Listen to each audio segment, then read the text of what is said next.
Assalamualaikum warahmatullahi wabarakatuh. Malam bukan sekadar waktu untuk tidur, karena di balik gelapnya ada kisah yang tak pernah ingin kau dengar. Cerita tentang mereka yang kembali, tentang janji yang ditebus dengan darah. Selamat datang di channel Nanti Malam, tempat di mana suara dari dunia lain mulai terdengar. Langit pagi di kawasan pedalaman Jawa Timur diselimuti kabut tipis saat suara mesin berat mulai terdengar dari kejauhan. Warga desa Gondang Rejo yang semula terbiasa hidup dalam ketenangan, kini harus menerima kenyataan bahwa pabrik kertas tua yang sudah 2 dekade terbengkalai kembali hidup.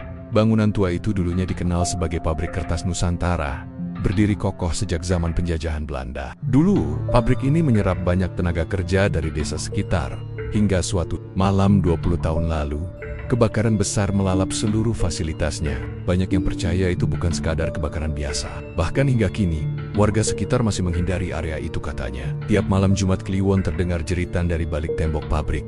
Namun, pagi itu, keheningan dipatahkan oleh suara klakson truk, pekerja berseragam, dan mesin berat yang mengguncang tanah. Orang-orang terdiam menatap dari balik pagar, menyaksikan Pak Raffi, pria berkemeja putih dan berkacamata hitam, berdiri dengan percaya diri di depan gerbang. Katanya, dia adalah pengusaha muda dari Surabaya yang berhasil membeli bangunan tua itu lewat lelang negara. Entah bagaimana, ia mendapatkannya dengan harga sangat murah. Warga sekitar akan saya pekerjakan, pabrik ini akan membawa kemakmuran, serunya dengan senyum lebar. Banyak yang ragu, tapi siapa yang bisa menolak pekerjaan di tengah kondisi ekonomi desa yang semakin sulit? Pelan-pelan, warga mulai mendaftar. Ada yang menjadi operator mesin, bagian logistik, hingga cleaning service. Semuanya digaji tinggi di luar kebiasaan. Bahkan, fasilitas tempat tinggal untuk karyawan pun disediakan. Terlalu baik untuk jadi kenyataan. Salah satunya adalah Tono, pemuda 23 tahun yang sejak lulus SMA hanya bekerja serabutan. Ia diterima sebagai teknisi mesin. Ibunya sempat melarang karena lokasi pabrik itu dikenal angker. Tapi gaji yang ditawarkan terlalu menggoda. Aku kerja aja di situ seminggu, Bu. Kalau memang gak enak, Tono keluar, katanya meyakinkan.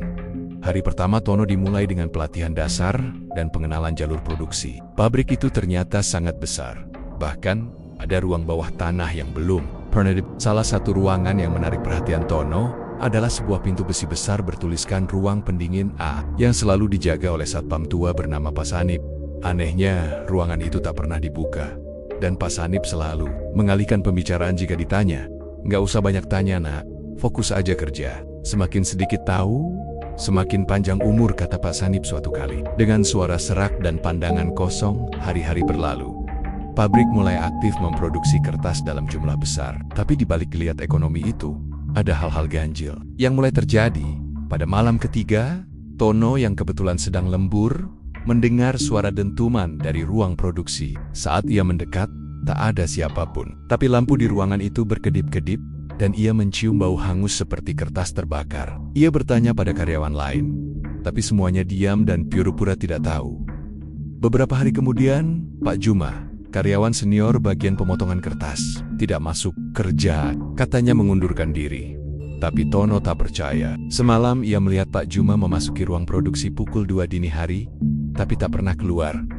Pak Juma pulang, kok tadi pagi langsung balik ke rumahnya di kampung, kata supervisor.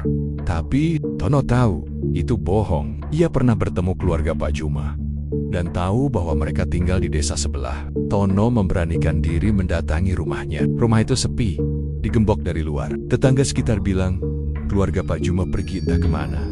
Tanpa pamit, perasaan Tono mulai tak tenang. Tapi ia juga tidak tahu harus bicara ke siapa. Di pabrik seperti sudah dibungkam oleh sesuatu. Malam itu, sebelum tidur di barak karyawan, Tono melihat sesuatu dari jendela. Dari ruang pembakaran sampah pabrik, terlihat sosok wanita berambut panjang mengenakan baju putih berdiri di dekat cerobong. ASAP, wajahnya menghadap ke Tono dan terbakar perlahan-lahan. Mata wanita itu menghitam, mulutnya menganga seolah menjerit, tapi tak ada suara. Tono mengucek matanya. Sosok itu menghilang begitu saja. Tubuhnya gemetar. Ia menutup tirai jendela dan menarik selimut sampai ke kepala. Dalam hati, ia mulai bertanya-tanya, apa yang sebenarnya terjadi di pabrik ini, dan kenapa semua orang seperti pura-pura tidak tahu? 1 bulan telah berlalu sejak kebakaran hebat yang meluluh lantakkan pabrik kertas PT Karya Pertiwi Nusantara. Puing-puing masih berserakan di tengah tanah kosong yang kini ditumbuhi ilalang liar. Tak ada satupun pekerja yang tersisa. Para investor asing pergi tanpa kabar. Bangunan-bangunan kantor dibongkar, dan pemerintah desa secara misterius melarang siapapun membangun kembali di lokasi tersebut. Bagi warga, itu hanyalah kejadian aneh. Tapi bagi Rina itu adalah luka yang belum tertutup. Ya, kehilangan kakaknya. Tono tak pernah ditemukan. Tidak jenazah. Tulang. Seolah Tono hilang ditelan bumi, tapi Rina tahu kakaknya tidak benar-benar hilang. Tono memilih menjadi pengikat terakhir dari perjanjian kutukan itu. Rina kini lebih kuat. Setiap hari ia menuliskan semua kisah yang ia alami bersama Tono ke dalam buku harian. Kadang tangannya gemetar, kadang ia menangis sendiri, tapi ia merasa perlu menuliskannya agar tidak ada yang melupakan apa yang sebenarnya terjadi. Suatu malam, saat Rina membersihkan kamar Tono, ia menemukan sesuatu yang membuatnya berhenti bergerak. Sepucuk surat terselip di balik laci meja kayu. Kertas itu sudah tua, sedikit berdebu, tapi tulisan tangan Tono masih sangat jelas. Untuk Rina, maaf, jika kau membaca ini berarti aku tidak ada di sampingmu lagi. Tapi percayalah, aku tidak benar-benar pergi. Aku tahu sejak awal, semua ini takkan selesai tanpa harga yang harus dibayar. Dan aku memilih membayar itu dengan diriku sendiri. Rina, kamu harus hidup. Kamu harus tumbuh. Kamu harus bercerita tentang kegelapan yang pernah mencoba mengambil kita. Dan bagaimana kita melawan. Jangan biarkan orang lain terjebak seperti kita dulu. Kalau kamu merasa aku ada, itu karena aku memang masih di situ. Aku tidak pergi. Aku hanya menjaga dari sisi lain cermin. Jangan takut. Kalau malam terasa dingin, lihatlah langit. Aku akan jadi bintang paling terang, agar kamu tidak kesepian. Terima kasih sudah jadi adik yang kuat. Selamat tinggal, Mas Tono. Rina menangis saja di Jedinia malam itu. Tapi untuk pertama kalinya, ia menangis bukan karena duka, melainkan karena rasa bahwa ia pernah punya kakak sekuat dan setulus itu. Beberapa bulan kemudian, seorang penulis muda datang ke desa. Ia mendengar kisah tentang kebakaran misterius dan kejadian aneh di pabrik tua. Ia ingin menulisnya sebagai cerita. Ia bertanya pada banyak warga, tapi tak ada yang berani bercerita secara terbuka. Hingga akhirnya, ia bertemu Rina di sebuah warung kecil dengan suara pelan dan mata tajam. Rina berkata, "Kalau kamu mau menulis, tulislah kebenarannya. Tapi ingat, jangan pernah tulis nama pabrik itu tanpa keyakinan. Karena namanya bukan hanya bangunan, tapi pintu. Dan setiap pintu selalu bisa terbuka." Penulis itu terdiam. Ia mengangguk pelan, menutup buku catatannya, dan meninggalkan desa dengan langkah berat. Malam itu, Rina duduk di halaman rumah. Angin lembut berhembus. Daun-daun bergerak pelan. Ia menatap langit yang penuh bintang. Dan di antara kerlip bintang-bintang itu, satu cahaya bersinar lebih terang dari yang lain. Rina tersenyum. "Makasih Mas udah jagain kami semua." Lalu ia memejamkan mata, dan dunia kembali tenang. Tono berdiri mematung di hadapan altar itu. Matanya terpaku pada buku besar yang terbuka sendiri seolah ditulis oleh tangan tak kasat mata. Nama Mbah Karyo dan Rina terpampang jelas di dalamnya. Menjadi daftar tumbal berikutnya dalam pesugihan. Keji yang sudah berjalan turun-temuran di pabrik itu, napasnya memburu. Rina berdiri di belakangnya.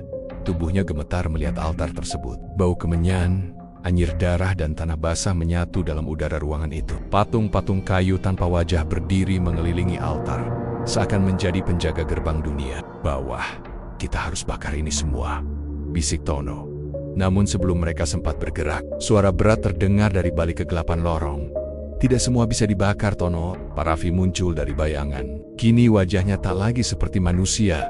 Kulitnya pucat kebiruan, seolah tak dialiri darah. Matanya hitam legam, senyum tipisnya menyeringai dari telinga ke telinga. "Kau pikir perjanjian ini bisa dihancurkan dengan api?" Ia tertawa pelan. "Perjanjian ini dibuat dengan darah, ditanam dengan nyawa, dan tumbuh dari rasa tamak manusia. Kau bisa membakar kertasnya, tapi tidak bisa membakar keinginan mereka."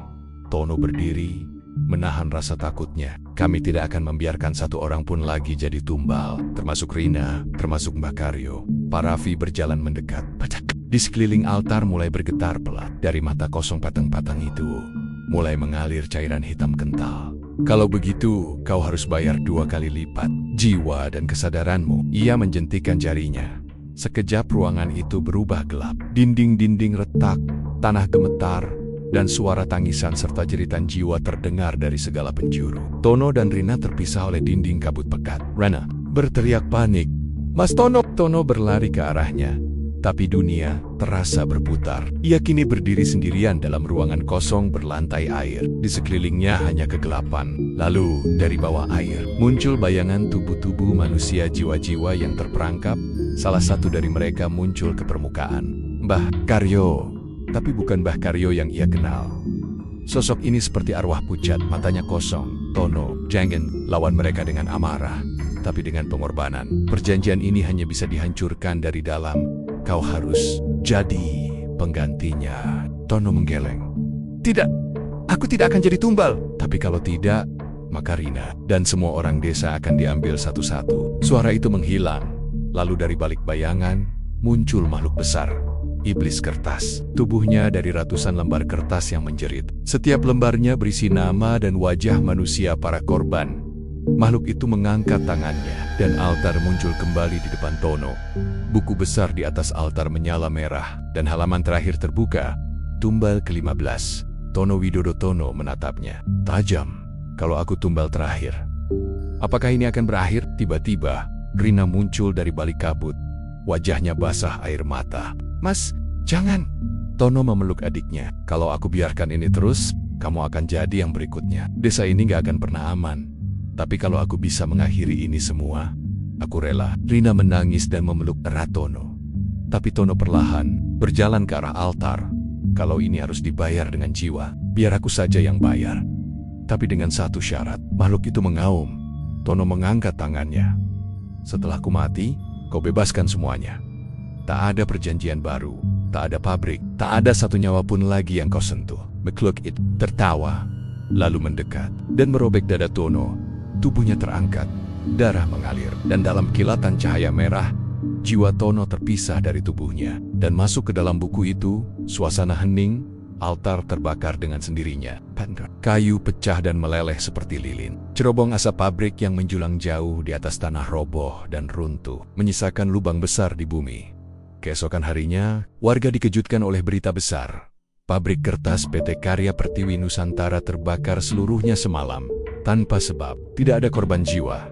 Hanya puing dan tanah hitam tersisa. Rina berdiri di depan puing-puing itu, menggenggam liontin kakaknya. Air matanya jatuh, tapi ia tersenyum kecil. Tono memang tidak kembali, tapi ia menyelamatkan semuanya. Hari-hari setelah peresmian pabrik baru itu terasa semakin aneh. Meskipun bangunan pabrik belum beroperasi penuh, asap hitam dari cerobongnya terus mengepul setiap malam, seperti makhluk raksasa yang tak pernah tidur.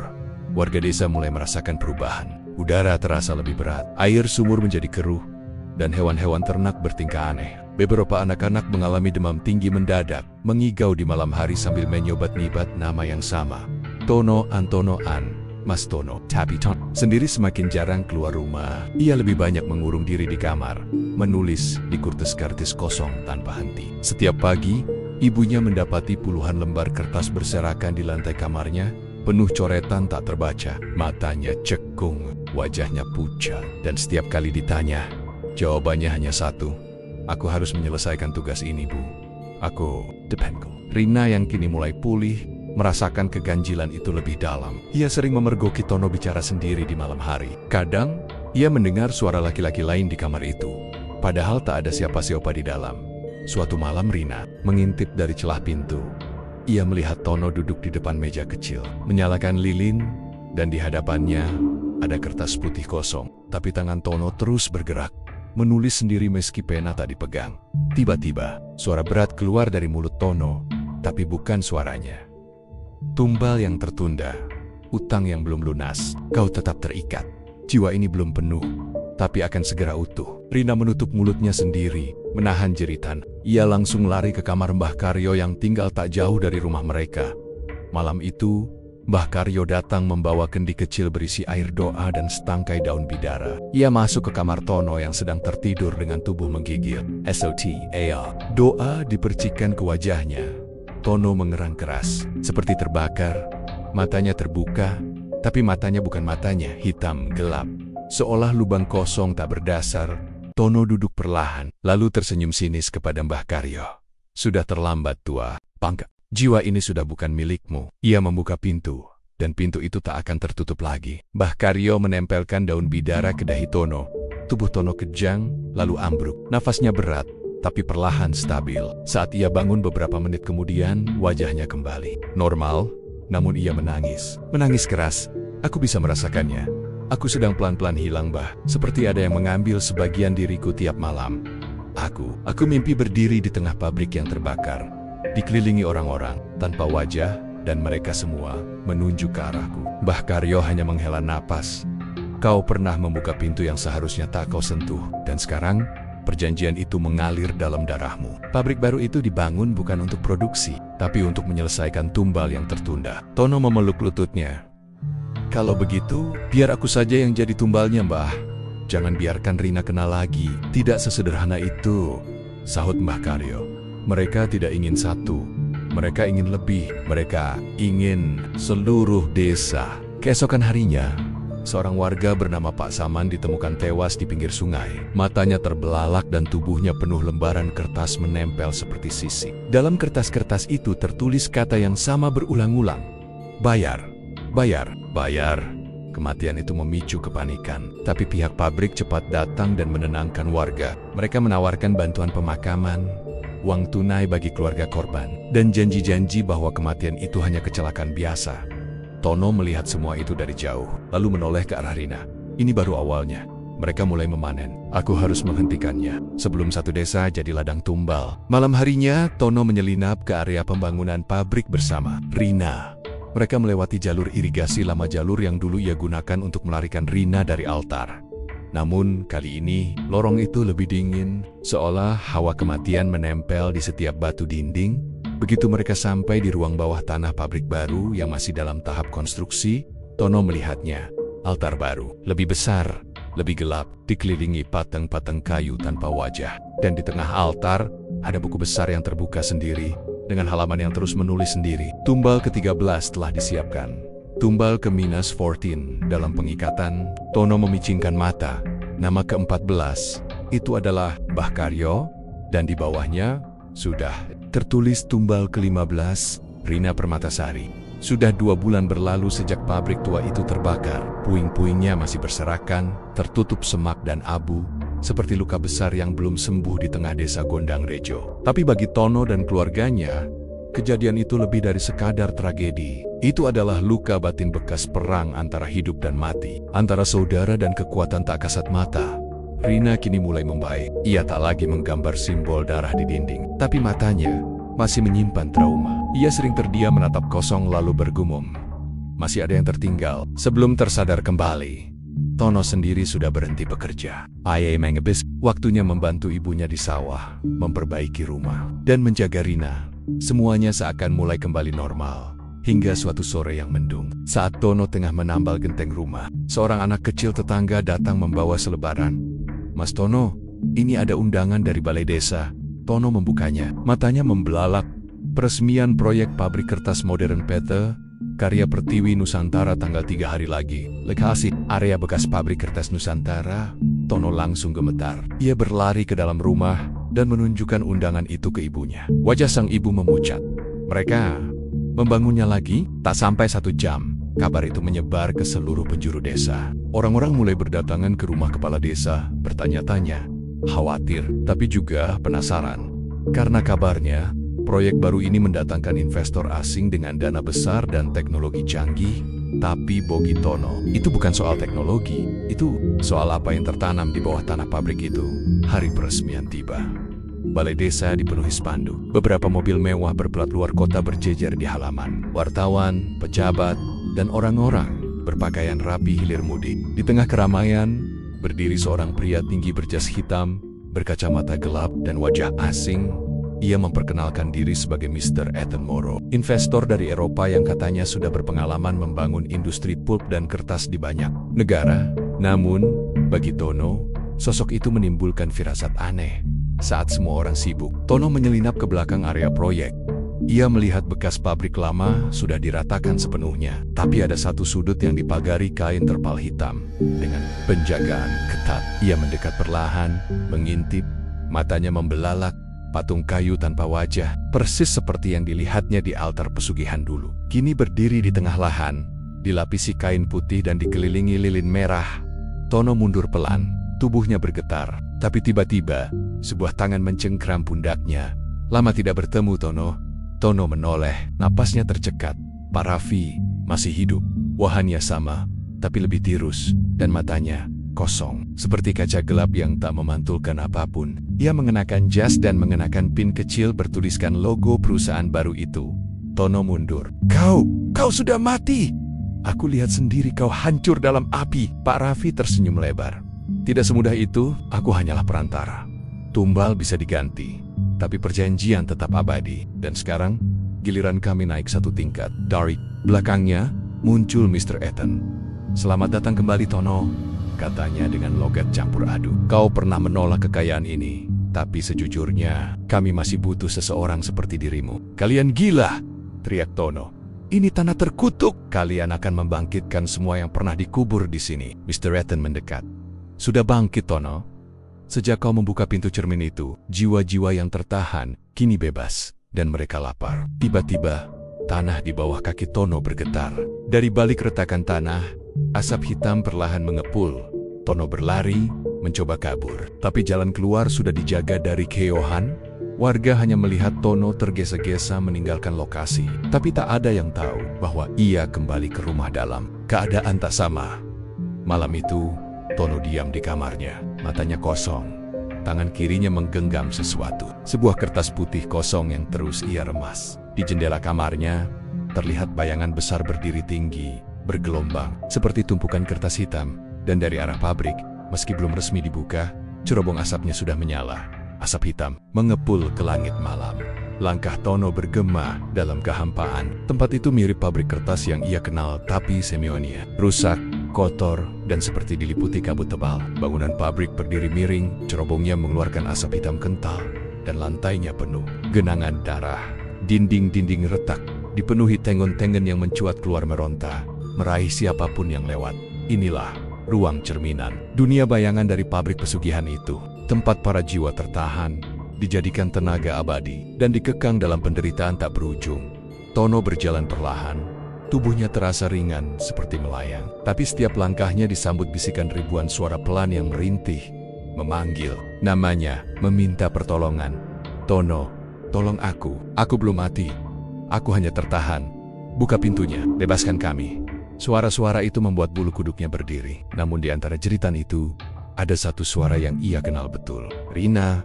Tono segera berlari, menembus kabut dan lorong sempit. Ia melintasi tumpukan kertas berdarah, melewati mesin cetak yang berputar sendiri, dan mengeluarkan lembaran berisi wajah-wajah tersiksa. Di ujung lorong itu, Tono menemukan sebuah ruangan besar. Di tengah ruangan, ada sebuah kaca raksasa berdiri, berkilau seperti permukaan air. Tapi bukan pantulan dirinya yang ia lihat, melainkan Rina, berdiri diam di balik cermin, menatapnya dengan mata sayu. Rina. Tono menghampiri. Rina, dengar gak? Ini aku, kakakmu. Kita harus pergi dari sini. Rina membuka mulutnya, tapi tak ada suara keluar.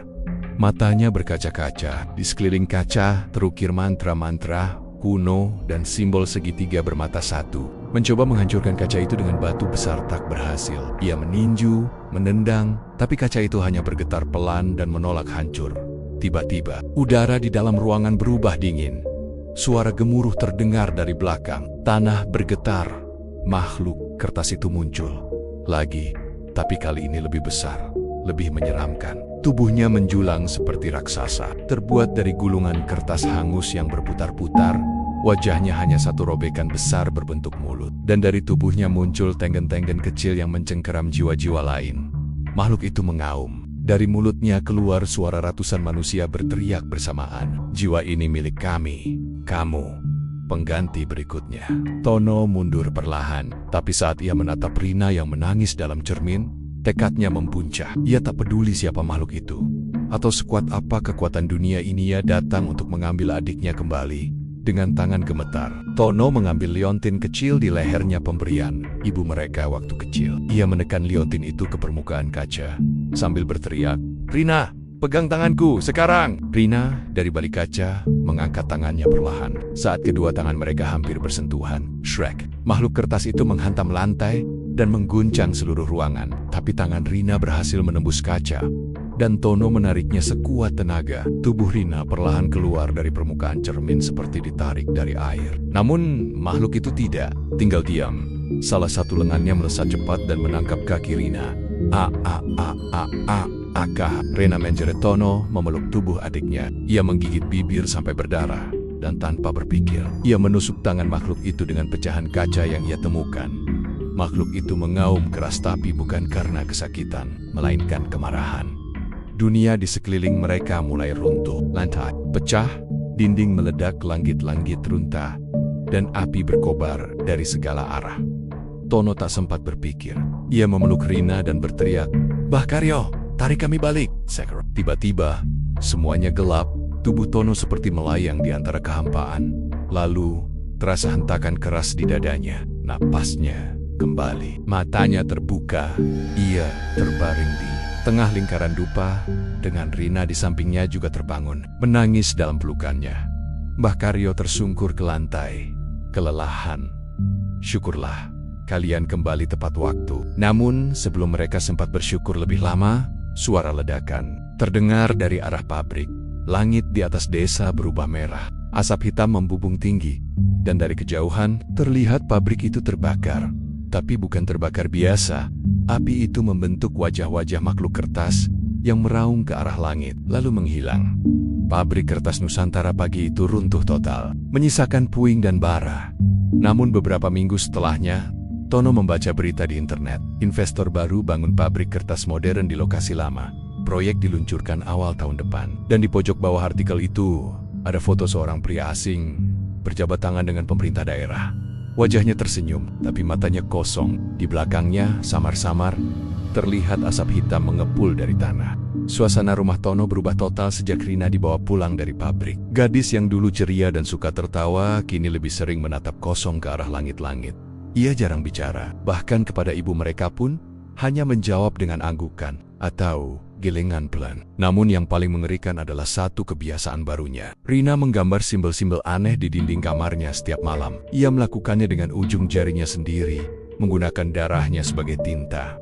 Tono yang menyadari hal itu pertama kali nyaris pingsan. Ia masuk ke kamar Rina menjelang subuh dan mendapati dinding sudah penuh coretan, garis-garis bersilang, mata segitiga, dan satu tulisan dengan huruf Jawa kuno yang bahkan Mbah Karyo pun butuh waktu lama untuk menerjemahkannya. "Satu jiwa lepas, satu jiwa pengganti." Saat membaca itu, bulu kuduk Tono berdiri.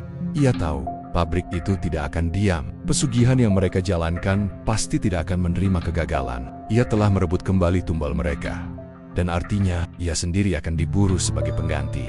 Hari-hari berlalu, Tono mulai merasakan kejanggalan. Bayangan-bayangan hitam sering muncul di cermin rumah. Bau terbakar menyelimuti kamar tidur meski Tag Ada API. Suara mesin pabrik bergemuruh di telinga. Padahal, ia sudah seminggu tak ke sana. Yang paling parah, ia sering terbangun dengan luka gores di dada dan pundaknya. Seolah seseorang atau sesuatu mencoba menandainya. Mbah Karyo datang suatu malam, membawa segenggam tanah liat dan beberapa dupa. Ia mengelilingi rumah Tono sambil membakar dupa dan merapalkan mantra-mantra kuno. Tapi ketika ia hendak memasuki kamar Rina, ia terhenti. Wajahnya menegang, jiwanya belum kembali sepenuhnya, bisiknya. Ada pengikat, lelakian kekuatan, hitam kelas tinggi. Perjanjian darah. "Apa maksudnya, Mbah?" tanya Tono panik. Mbah Karyo menatapnya serius, lalu menunjuk dada Tono. "Kamu yang akan dipanggil berikutnya." Malam itu, Tono tak bisa tidur. Ia duduk di serambi rumah, memandangi langit kelam yang tak berbintang. Angin dingin berhembus pelan, membawa bau busuk seperti sampah terbakar. Dan kemudian, dari kejauhan, ia melihatnya. Sosok Pak Raffi, berdiri di bawah pohon jambu. Mengenakan jas seperti biasa, wajahnya tetap tersenyum tapi kini senyum itu tidak manusiawi. Bibirnya terlalu lebar. Matanya terlalu gelap. Di belakangnya, muncul siluet hitam besar yang perlahan mendekat. Pak Raffi tidak bicara, hanya mengangkat tangan dan menunjukkan satu gerakan. Telunjuk menunjuk ke arah Tono. Tono mundur ketakutan. Tapi ketika ia menoleh, sosok itu sudah menghilang. Keesokan paginya, pabrik kembali membuat pengumuman. Ada lowongan tenaga kerja tambahan, khusus untuk yang tinggal di sekitar radius 2 km dari pabrik. Pekerjaan malam, gaji besar, fasilitas lengkap. Warga mulai banyak yang tertarik, terutama para pemuda desa. Namun Tono merasa ada yang salah. Ia mendatangi rumah Pak Leman, salah satu pemuda yang tertarik melamar. Tapi Tono datang terlambat. Pak Leman sudah berangkat sejak pagi dan belum kembali. Tono memutuskan untuk bertindak. Ia harus tahu lebih dalam tentang pesugihan ini. Aik menemui Mbah Karyo dan memohon bantuan. Di rumahnya yang terletak di pinggir sawah, Mbah Karyo membuka sebuah buku kuno. Halamannya kuning kecoklatan, penuh debu, dan ditulis tangan dalam bahasa Jawa kuno dan Sanskerta. Pesugihan ini termasuk jenis jiwa putih, kata Mbah Karyo. Pabrik itu tidak hanya menggunakan tumbal manusia, tapi juga mengambil roh orang-orang yang masih hidup, memisahkannya dari tubuh, lalu mengikatnya dalam ruang khusus.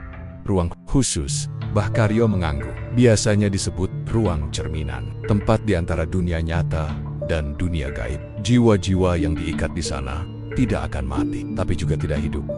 Mereka akan terus melayani tuan pemilik perjanjian. Mereka itulah yang menggerakkan mesin pabrik, bukan manusia. Tono menelan ludah. Kalau begitu, adikku belum selamat. Ya, Mbah. Secara jasad iya, tapi jiwanya masih terikat di dalam ruang itu. Tono mengepal tangannya. Bagaimana cara menyelamatkan dia? Apa yang harus saya lakukan? Mbah Karyo menatap Tono dalam-dalam. Hanya ada satu jalan, nak. Kamu harus masuk ke ruang cerminan itu sendiri. Dan untuk masuk ke sana, kamu harus mati sementara. Mati sementara. Ya, aku akan menidurkan jiwamu lewat ritual. Dan membiarkan rohmu masuk ke dalam ruang cerminan untuk mencari jiwa Rina. Tapi ingat, kalau kamu tidak kembali sebelum matahari terbit, kamu akan terjebak di sana selamanya. Tono terdiam. Seluruh tubuhnya bergetar, tapi ia tak punya pilihan lain. Ia sudah membuat keputusan sejak malam ia menarik Rina keluar dari altar tumbal. Aku siap, Mbah. Malam itu, ritual dilakukan. Tono duduk bersila di tengah lingkaran dupa dan bunga melati. Mbah Karyo membakar kemenyan dan membaca doa-doa kuno udara. Di dalam ruangan menjadi berat. Napas Tono melambat, pelupuk matanya menutup, dan tiba-tiba semuanya gelap. Tono terjatuh dalam kehampaan. Namun dari kegelapan itu, perlahan muncul cahaya dan bayangan dan suara jeritan. Ia tiba di tempat yang tak pernah ia bayangkan sebelumnya. Pabrik kertas Nusantara dalam versi yang hancur, berdarah, dan tak berhenti meraung. Pintu-pintu berdiri miring, mesin-mesin menggiling kertas yang menjerit, dan di balik tumpukan gulungan kertas, Tono mendengar suara adiknya, Kak Tono, tolong aku.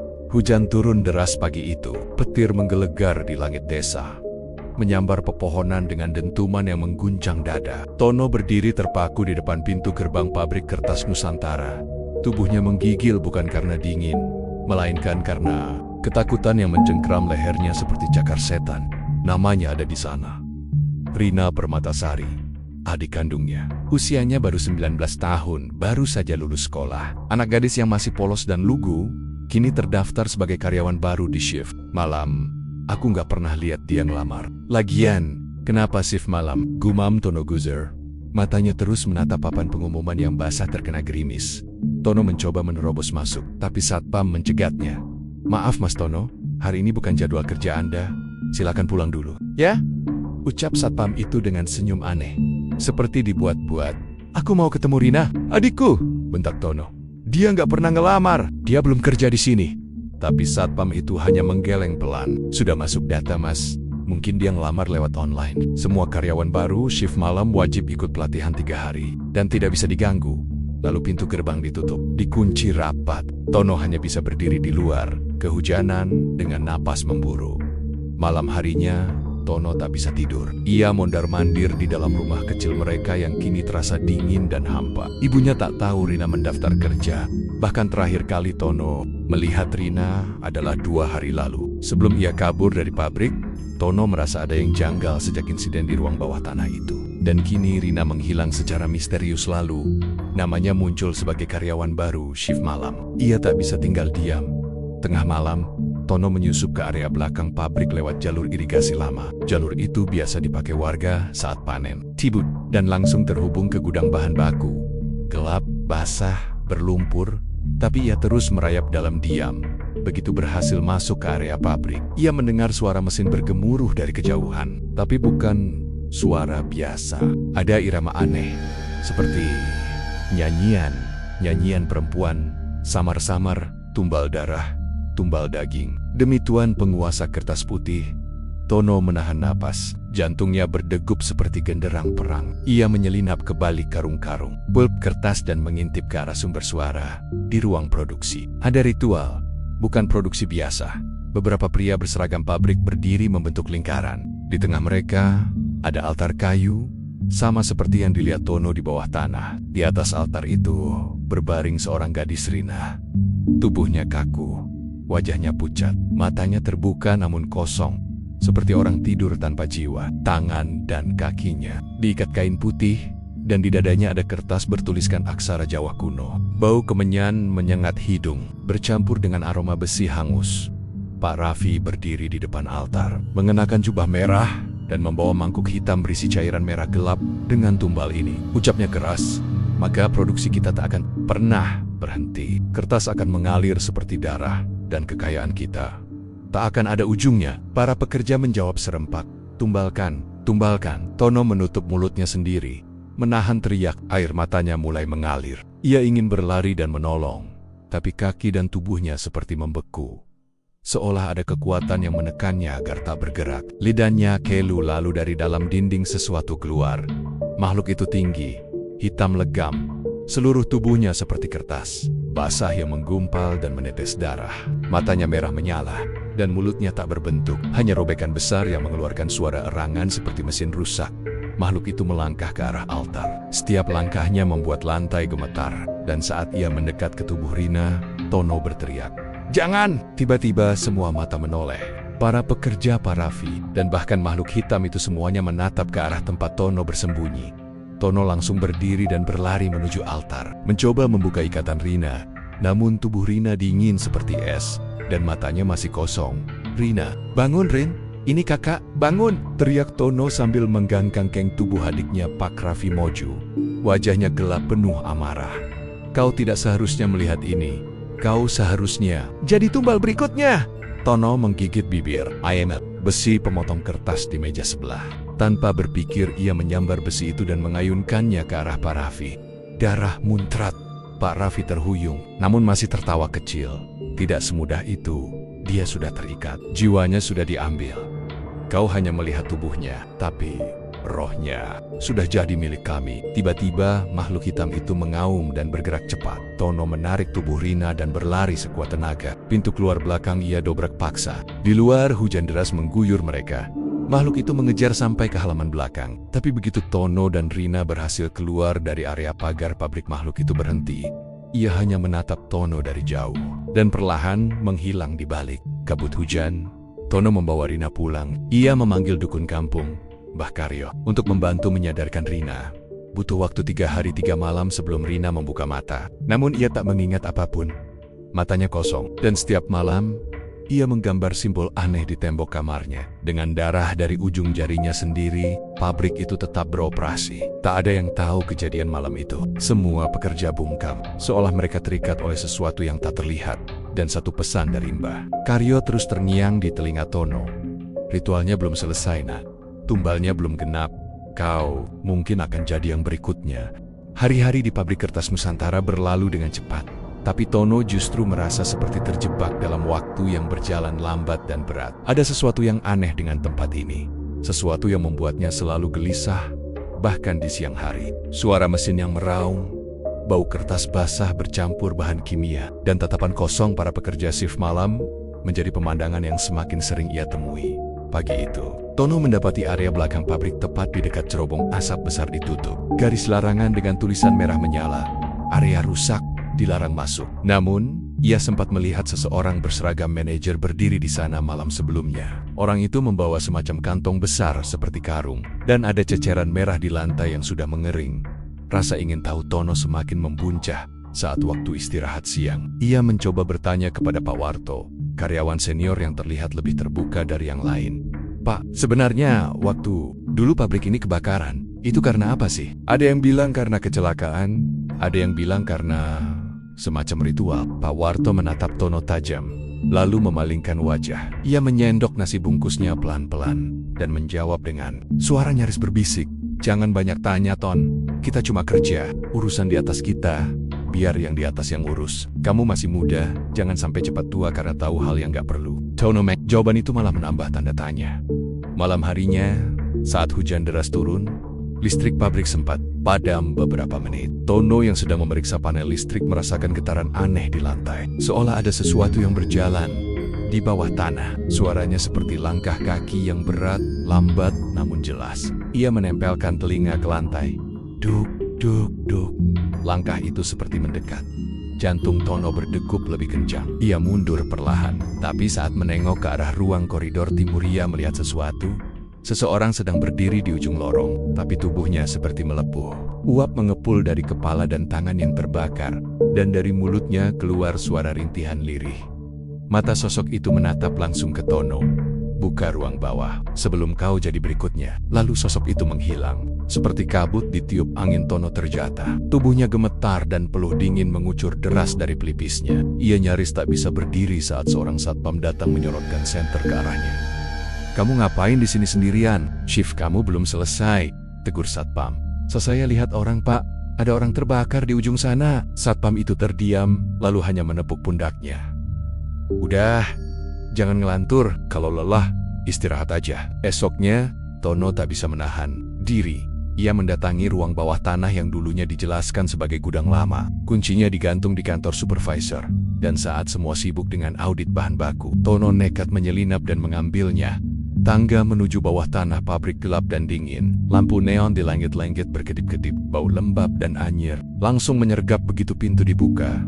Ruangan itu lebih besar dari yang dibayangkan. Dindingnya penuh lumut, dan ada jejak seperti roda gerobak tua yang pernah dipakai. Di pojok ruangan, Tono menemukan altar kecil dengan lilin bekas terbakar dan abu sesajen. Di tengah altar itu, ada patung kayu berbentuk manusia tanpa wajah. Seluruhnya dilumuri cat merah dan serbuk hitam. Saat Tono menyentuhnya, lantai tempat ia berpijak tiba-tiba bergetar, lalu dari kegelapan belakang ruangan terdengar suara tangisan. Tangisan perempuan, pelan, lalu semakin keras. Tono panik. Ia menoleh ke belakang, ingin lari, tapi cahaya senter yang ia bawa tiba-tiba mati total. Semua jadi gelap. Tangannya meraba-raba dinding, tapi yang ia sentuh bukan tembok, melainkan kulit. Kulit dingin dan kasar. Dan suara berat menggeram di dekat telinganya. Satu tumbal belum cukup. Tono berteriak dan lari secepat mungkin ke tangga. Napasnya sesak, tubuhnya lemas, dan ia nyaris pingsan begitu berhasil keluar ke lantai utama. Saat ia menoleh, pintu bawah tanah itu menutup sendiri. Perlahan. Dan terdengar suara kunci terkunci dari dalam. Malam itu, Tono memutuskan tak kembali ke barak. Ia pulang ke rumah ibunya dan menangis di pelukannya. Tapi apa yang ia temui keesokan harinya membuat darahnya membeku. Di papan pengumuman pabrik tertulis daftar karyawan baru yang diterima untuk shift malam.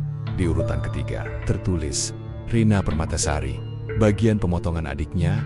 Tono langsung berlari menuju gerbang. Tapi para penjaga pabrik hanya diam, tersenyum aneh, dan menutup pintu gerbang perlahan di depan wajahnya.